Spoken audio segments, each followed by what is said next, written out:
Nobody's ever heard my side of the story. Name? I'm Wolf, Alexander T. Wolf. You can call me Al. I don't know how this whole big bad wolf story got started. All that is wrong. I see. What makes you so sure? Maybe it's because of our diet. It's not my fault. We like to eat cute animals, little bunnies, sheep, and pigs. That's just the way we are. Can we stick to the story, please?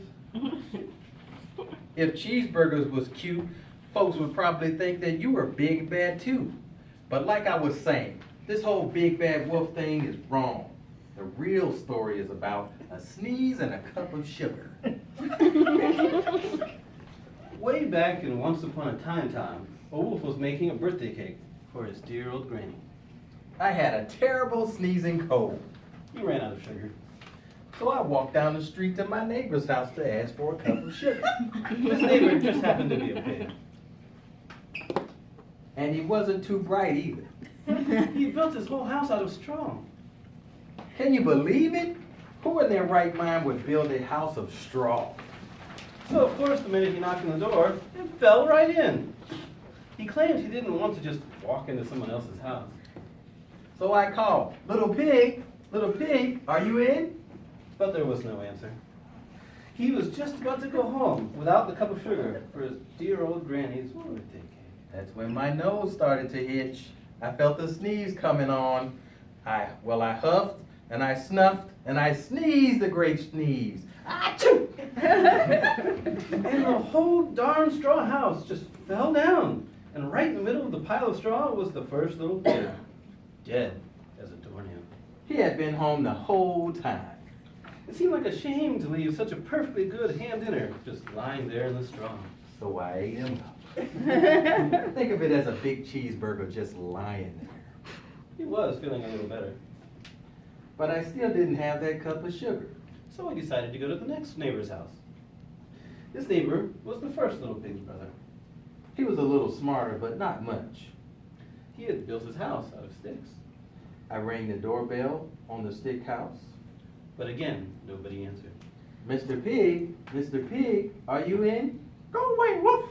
You can't come in! I'm saving the hands of my chin. He was just grabbed the doorknob when he felt another sneeze coming off. I huffed and I snuffed. And I tried to cover my mouth, but I sneezed a great sneeze. Achoo! Now you're not going to believe this, but this guy's house fell down just like his brother's.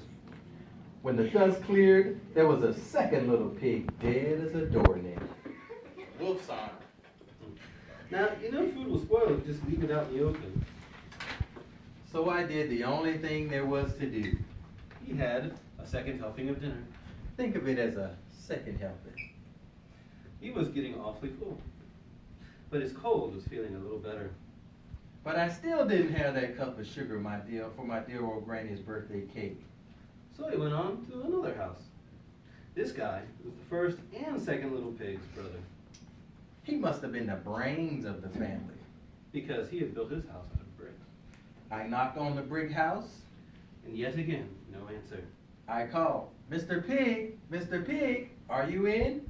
And you know what this rude little porker answered? Get out of here, Wolf! Don't bother me again! Talk about impolite. He probably had a whole sack of sugar. And he wouldn't give him even one little cup for dear, sweet old Granny's birthday cake. What a pig! He was just about to go home and maybe make a nice birthday card instead of a cake when he felt his cold coming in yet again. I huffed and I snuffed and I sneezed once again. Achoo! Then the third little pig yelled, And your old granny consider her a pig! Now I'm usually pretty calm, fellas, but when somebody talks about my granny like that, I go a little crazy. When we drove up, of course, he was trying to break down this pig's door. And the whole time he was huffing and puffing and sneezing, making a real scene. The rest of that, as they say, is history. My partner and I found out about the 2 pigs he ate for dinner.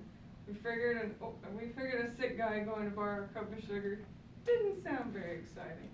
So they jazzed up the story with all that huff and puff and blow your house down, and they made me the big bad wolf. That's it, the real story. He was framed. So maybe you can loan